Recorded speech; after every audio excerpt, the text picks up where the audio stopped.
Hey everybody. Coming at you live from out in the woods in the rain. Alright, now here's a little bit of backstory to what I'm doing. Okay, yes, it is raining out here. It has rained for like 2 days straight. We've had like 4 inches of rain. Everything's wet, everything's soaked, everything's saturated. Now, I always said to myself that I would never film in the rain because rain makes lousy videos. Okay? Rain makes lousy videos, after dark makes lousy videos. So, anyway, on with it. And I didn't have any waterproof cameras, and I still don't have a waterproof camera. And even if I did have one, I wouldn't want to take it out in the rain. But recently, I have rigged up an umbrella stand over an extra tripod I had, which I'm using now. And you may hear the sound of the rain hitting it. And luckily, it looks like the camera's staying dry. But as soon as I got out of the truck, when I put the camera, the tripod out with the umbrella over, before I could get a counterweight on it, the wind blew it over and smashed the back half of the umbrella.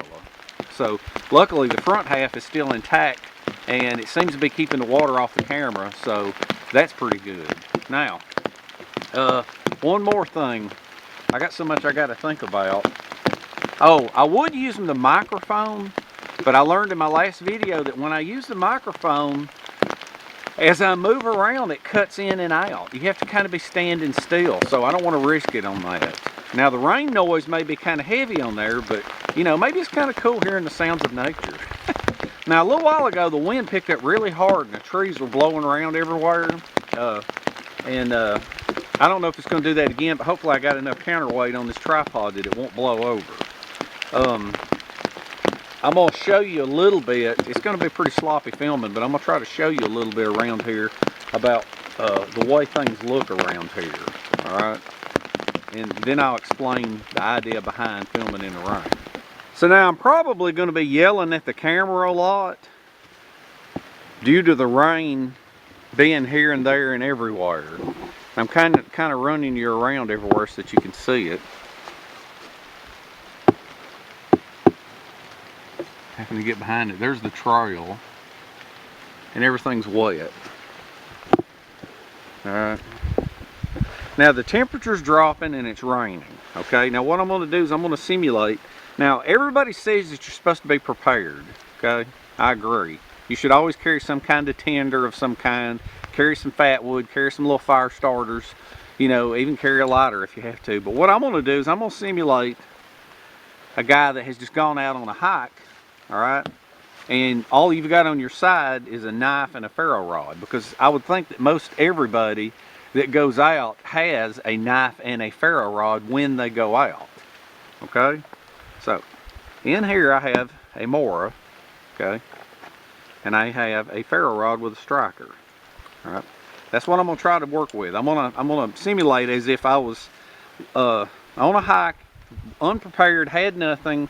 My hands are freezing, temperature's dropping, it's raining, I have no shelter, I have no tarp, I have no axe, I have no machete. Normally I'm not caught without a machete, but that would be cheating. But what I'm going to try to do is just find whatever's laying around that's soaking wet and try to figure out a way of getting it going and seeing what I can do, and trying to find some sort of brush or bushes or something overhead that I can use to protect the fire. Some way that I can build a fire, sustain it, drag wood near the fire, let that fire dry the wood out so I can slowly throw it on. It's a process that if you were lost out here at night, you would have the initial fire drying the wood as you were throwing it on, and you would tend to that fire all night and hope that you didn't drop dead and hope you could get back to civilization. So, okay, knife and ferro rod. Now, enough yakking. Unfortunately, the rain has slowed down. I was wanting it to rain during the entire time of the video, but, you know, I had to yell at the camera because I don't know if you can hear me or not. So, what I'm going to do, I'm going to try to find some wood laying around and see if I can get at it and see if I can carve to the core of it or break it and see what I can do. Alright? So, y'all excited? Let's get going. First things first, before I want to gather up a bunch of wood, the thing I'm going to do is, what I'm trying to do is I'm trying to find some sort of a natural shelter, a natural, camera's falling, some sort of a natural overhang of some kind. And now, I don't know if the umbrella is going to be in the way right here, but yeah, the umbrella's in the way. That ain't good. Let me think. Well, let me just get you closer here, okay? This is going to be a very, very sloppily filmed video, simply because I have to have an umbrella over everything. Now, if you look and see, nope, can't see. That's great. That makes me happy. Let me lean the camera back. There you are. Now, what I've got is I've got a bush overhead that's got a bunch of greenery in it, and then there's a bunch of leaves in it. Now, if you've got extra leaves in anything, that's extra coverage. So what I'm going to do is I'm going to find a spot. This is the spot I found, and I'm going to be working underneath this here. All right, and what you want to do is, another thing you can do is you can crawl under these spots, and let's see if I can get down there. There's a red leaf down there. If I can hone in on, yeah, there it is. All right, so what you want to do is you want to get down there, and you want to take a look, and what you want to see is you want to see if any of it's dry.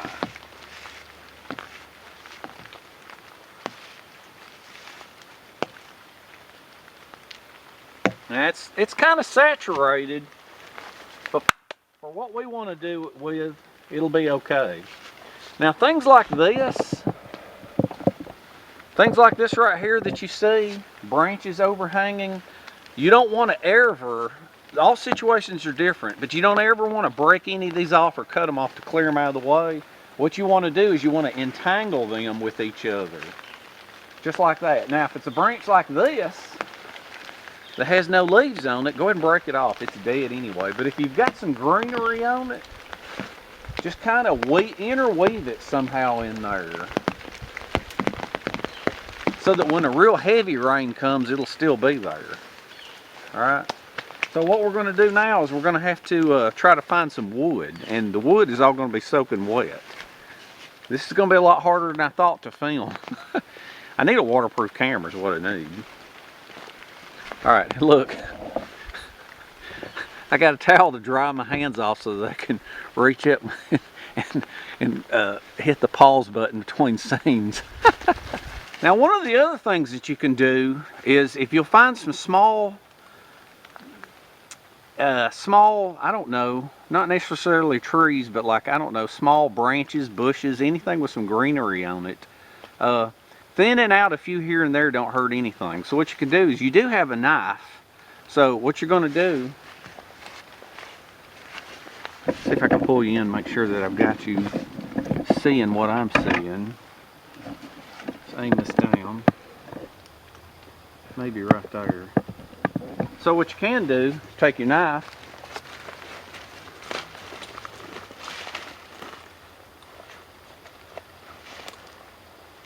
and you can put some pressure on this thing. Let's get that vine out of the way. Put some pressure to the side and cut at an angle. And what you can do then is, if you've got something that's got some greenery on it, you can weave that where my natural shelter is going to be. You can weave that in overhead, so that you can allow for removing, what should I say?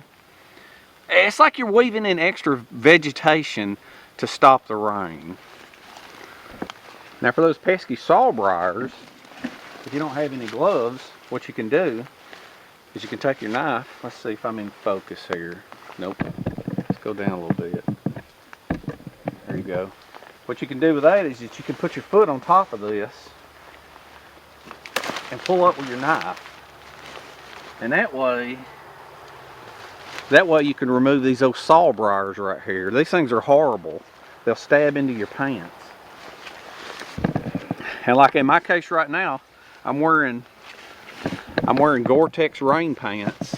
I mean Columbia rain pants and a Gore-Tex jacket. And the last thing that I want to do, excuse me, the last thing I want to do is get a hole in them. Okay. So I'm going to grab a couple more of these pieces here to weave into my roof.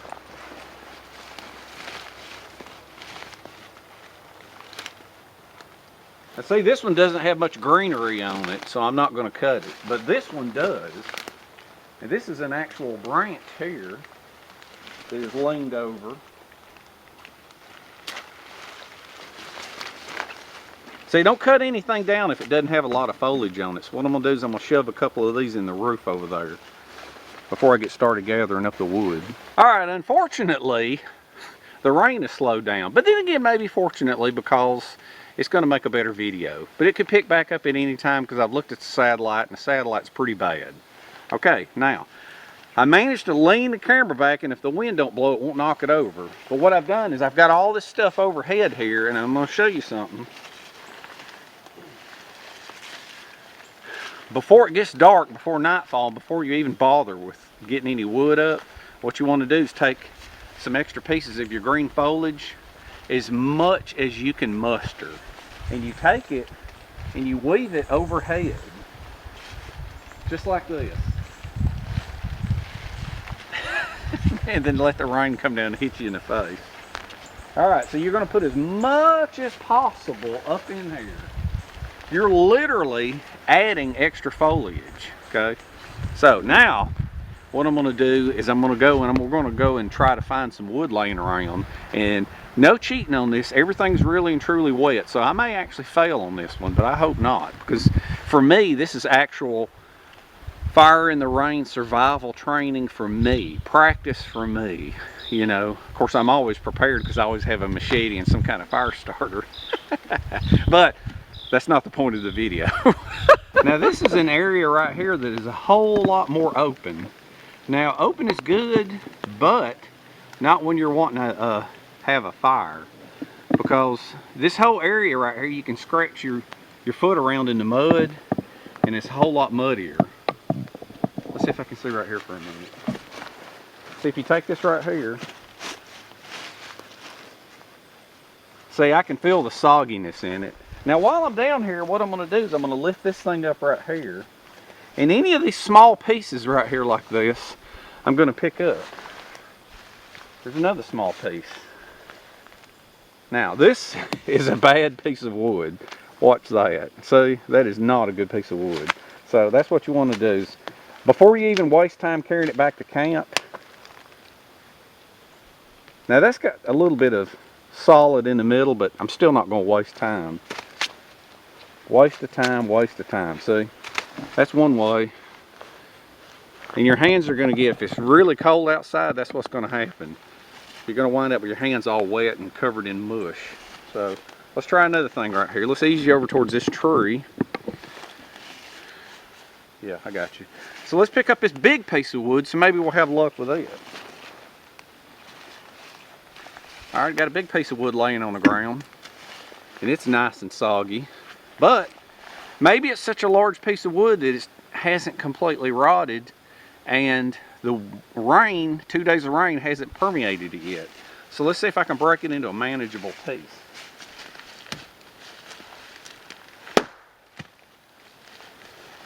I got 2 manageable pieces. So what I'm going to do now is I'm going to take one of these and I'm going to do the finger test, which is somewhere in here, and this is a nice flat shelf right here, is what I'm going to do is I'm going to push my finger in it and see if my fingernail go in, and my fingernail won't go in. So that means the core of this wood is some good stuff. All right, sound good? So I'm going to gather up these 3 pieces here, and I got one more piece right there that I'm going to try to smack over this tree, and I'll carry them all back over to my overhang area here in a minute. Okay, here's the other one.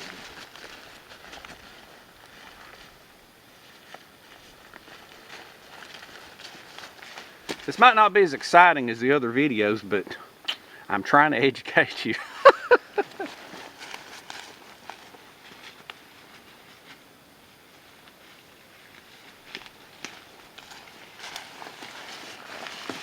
All right, no funny stuff. I don't know if you can see this or not, but yes, soaking wet. All right.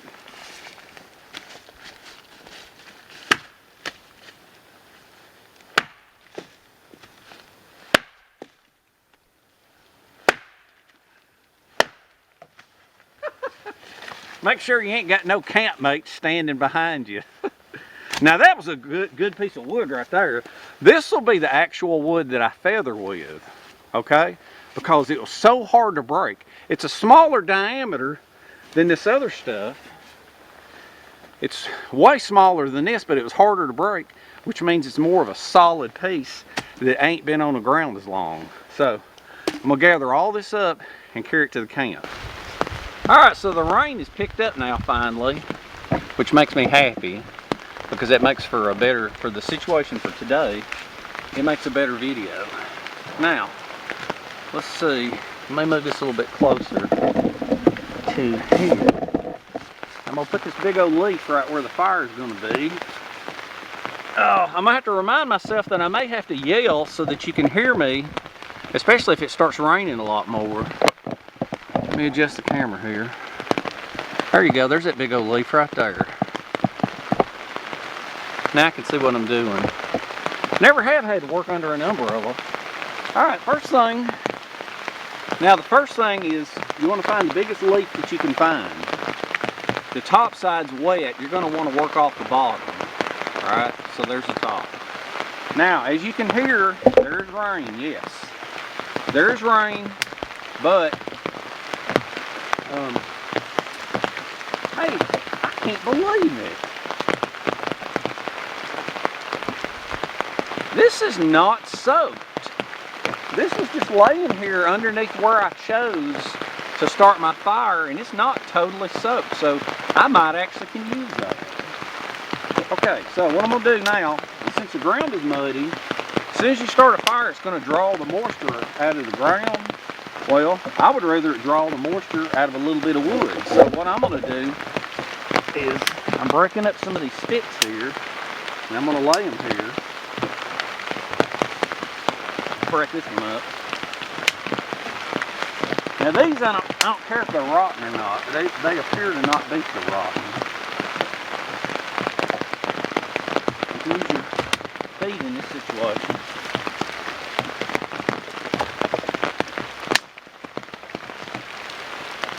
Kind of lay these here. Put the bigger ones on the bottom. So what I'm going to do now, I think I'm going to get a couple more pieces to lay on the ground. Oh, let's see, what I'm going to do now is I'm going to take my big old leaf, turn it upside down where it's bone dry. Alright, I'm going to set it right here. No, wait a minute, I'm going to turn it up this way where it's dry. Now, it's great when it starts back raining because you're wanting to watch overhead and you're wanting to see if the rain is landing predominantly around your fire or on your fire. And I'm seeing a lot of rain land everywhere's but on the fire. So, now what I'm going to do is I'm going to take that piece of wood, which was, I think, this one, I think. No, wait a minute, it was this one, yeah. No, wait a minute. Yeah, that's it, right there. I'm going to take that piece of wood and I'm going to start carving all the wet bark off of it. Alright.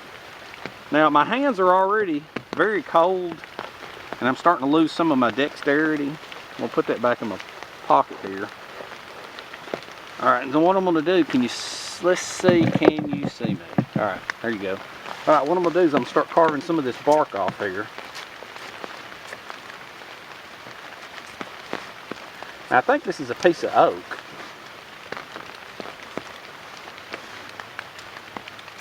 Now this bark, hopefully I'm going to get this bark to dry out.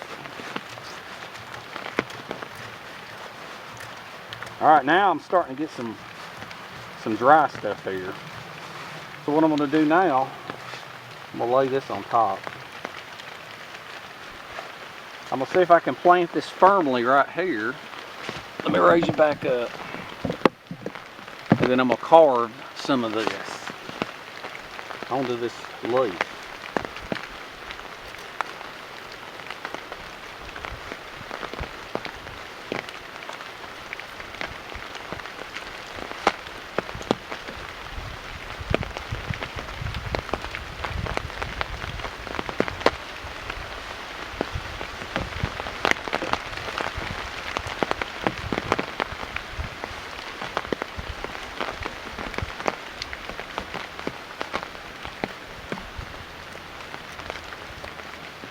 I'm gonna carve as much as I can off this, so I'm gonna cut the camera off for a minute. I'm gonna bring you back in on a little bit of this carving. Can you see? Yeah, because I can't see. It's weird the way the camera is. All right, this is the best possible situation that I could have by finding this, because it's oak and it's very, very, very extremely hard to carve. And in reality, you need to carve for like 30 minutes. Because the more of this stuff you have in these wet conditions, the better off you will be. I'm trying to get as much as possible. And I'm actually having to take 2 hands to carve this. And I just sharpened, honed, and stropped this Mora. It's pretty sharp. But this wood, it's oak. And oak is some tough stuff.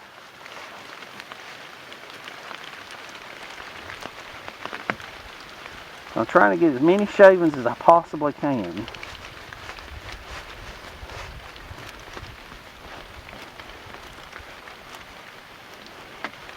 And yes, starting the fire is hard, but the part that's just as hard is sustaining it.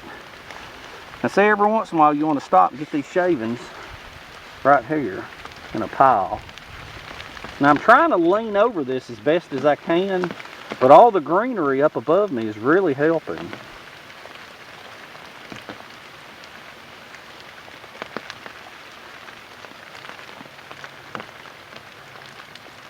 See, that's a waste of all those shavings right there. Now I'm gonna continue carving on this. Let's turn it to the side and carve some.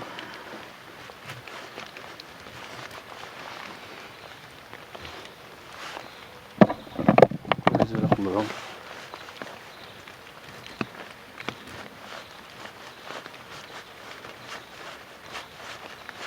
Another thing that I'm gonna do is I'm going to reach up under here. Now if you'll see, if you look up here, you can see where there's a mass of leaves above this other little area right here.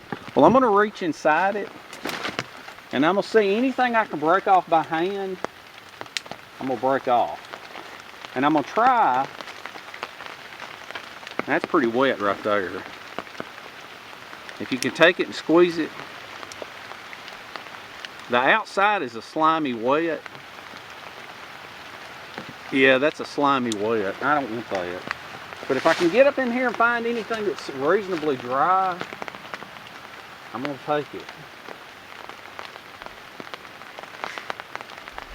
I don't know if it'll catch on fire or not. But I'm going to grab a handful of this stuff here and have it handy for in case I can use it. Man, everything is wet, wet, wet. That's pretty dry.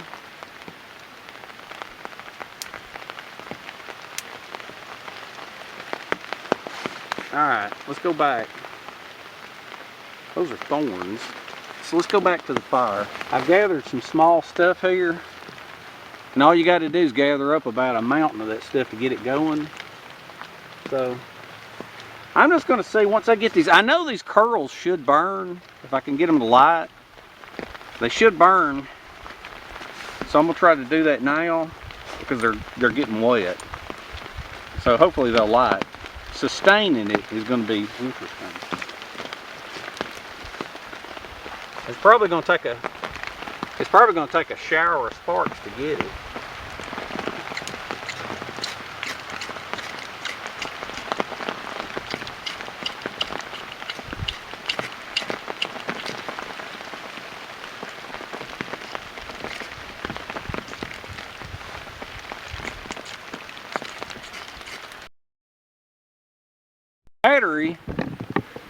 My battery is almost dead, and I want to say something. This ain't cheating, but a small ferro rod that doesn't do a lot of sparks and a little bitty short tiny striker is junk if you're a survivalist.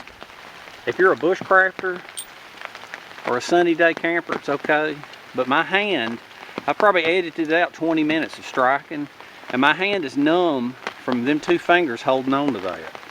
So what I normally carry is a larger ferro rod with a larger striker, and there's a good reason for it. So let's see if we can get it started with what I normally carry. Okay?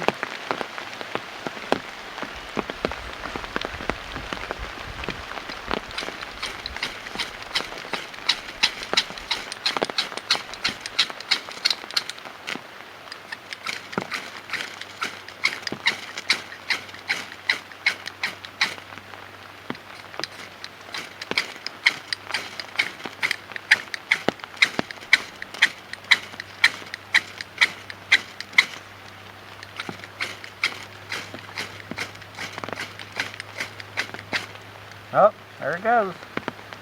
Almost. A few more.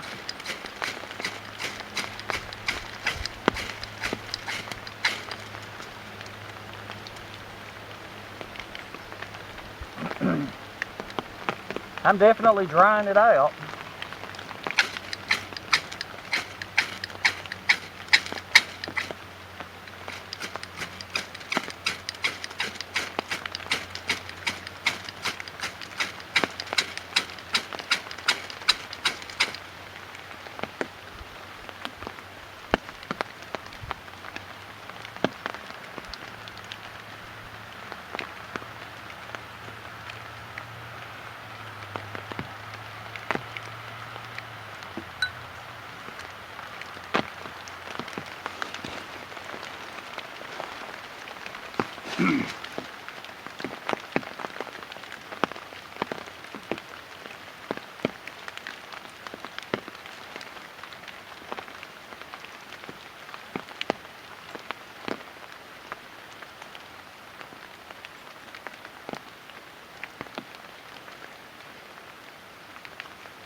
Oh, I got it. If it'll stay burning. Stay burning.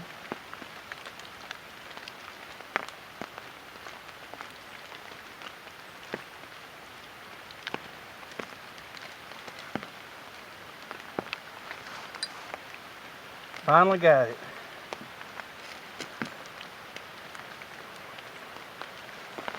Let's see what this stuff does.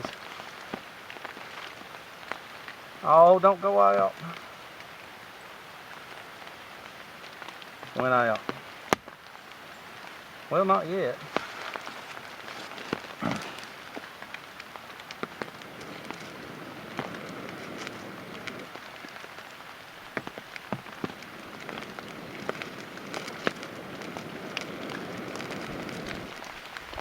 All right, don't give up yet.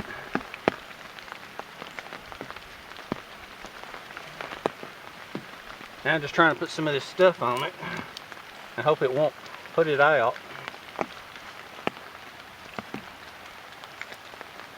So all I got to do now is this tells me that I can get a fire started, but it sure is a lot of effort. And you got to tend to the fire. Now my battery's almost dead. You have to baby this fire. There's no doubt about that. And if it goes down like that, no worries.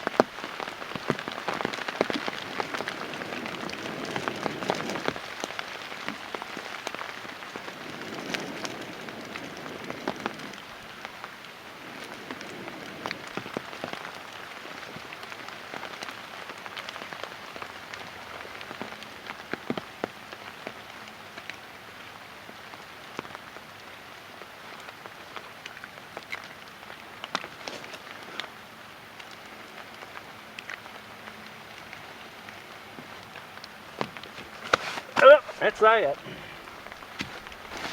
Alright, so that is that.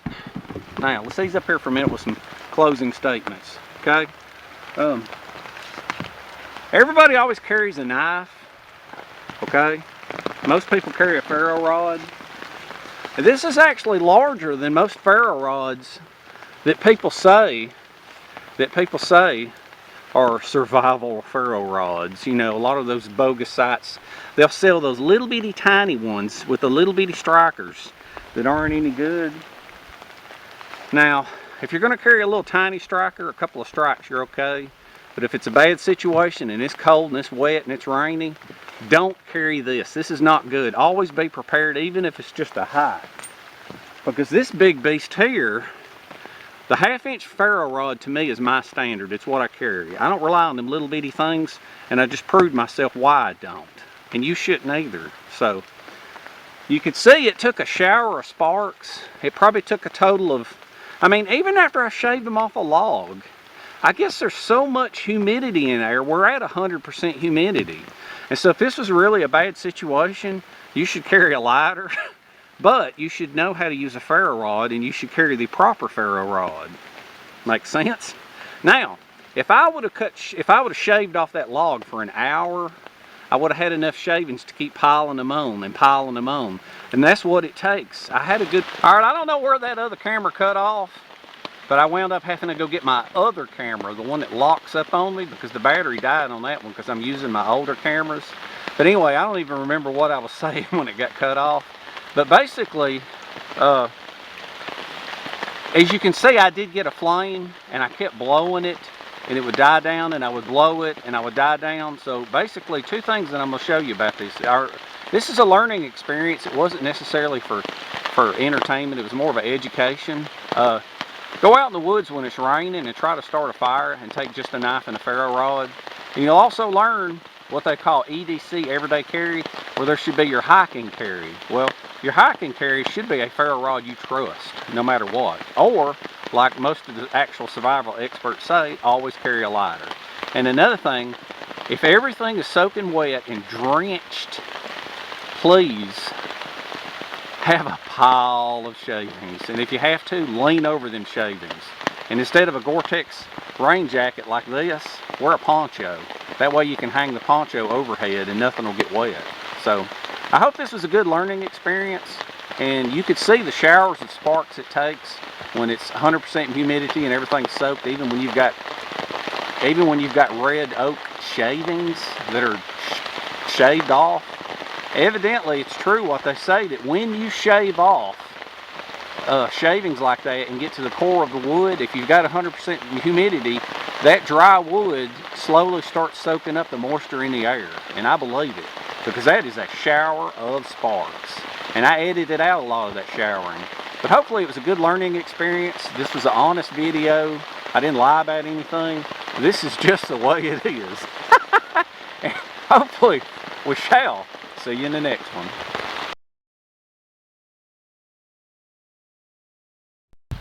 I have some final thoughts on that video. I filmed it yesterday, and one of my biggest thoughts hit me this morning. And when I went out on that video to do that, to see what would happen, it was I think 74 degrees, okay, 72 or 74 I think. And so you got to think about something. If somebody goes out like that in 72 degrees, what are they going to be wearing? What's their clothing going to be? Okay. I was wearing a Gore-Tex rain jacket with no insulation, okay, because it was in a t-shirt under it, not even a long sleeve shirt. Well, this morning after filming it yesterday, I wake up and it's 34 degrees Fahrenheit. Now, if a person had gone out and stuck out there overnight like that and couldn't get the fire going, oh man, that's death. That's inviting death right there. So that's you got to practice. You got to learn what to carry. Ferro rods are great in dry conditions, but yeah, they're pretty dang tough when everything's soaking wet. And the other thing I want to reiterate, which I think I said twice, is that one of the most important things about that video is the shavings that I was making. Yeah, they were absorbing moisture from the atmosphere, but the shavings were going. And I didn't really have time to sit there and carve for an hour. But in a real situation, yes, you could have carved for an hour and had a mountain of shavings, and what you wanted to do is you wanted to carve those shavings thicker and thicker. And you start out with the thin shavings to get the sparks to take better. And of course your motor control skills on your carving may not be that good, but you want to go thicker and thicker and thicker, and the more shavings you have, the more success you'll have. Because to me, sustaining the fire is just as hard as starting the fire in those conditions. And then the final thought is, I'm sure I'm going to get 5,000 comments, and they're probably already going halfway through the video about, oh, why don't you sharpen the spine of your knife? Or, oh, you can sharpen the back of your knife. I'm well aware of that. But me, my personal opinion, I don't really like what it does to the knife. It just, especially with the bigger the ferro rods, as big as they're getting nowadays, these things are beast. When you strike them, I mean, them big ferro rods that throws off globs of sparks, they eat up strikers. But that little bitty striker I had, it's just, that ferro rod, it had a decent sized handle, but the striker was a little bitty, and I just couldn't imagine being in a wet situation and having one of those little tiny ferro rods with a tiny handle with a tiny striker. So that's another thing, is if you're going to carry a ferro rod, carry a good one, especially if it's going to be in cold, wintry, wet conditions. So, well, carry a lighter too. Yes, carry a lighter. So that's about all I got to say. Those are my final thoughts, and I hope you enjoyed the video, and I hope you learned something from it. And I really do hope you practice, because, you know, situations like that can be serious. Old Dave is always prepared, so I don't get into them situations if I can help it. But it's good to know that what happens when you're in it. So for real, we shall see you in the next one.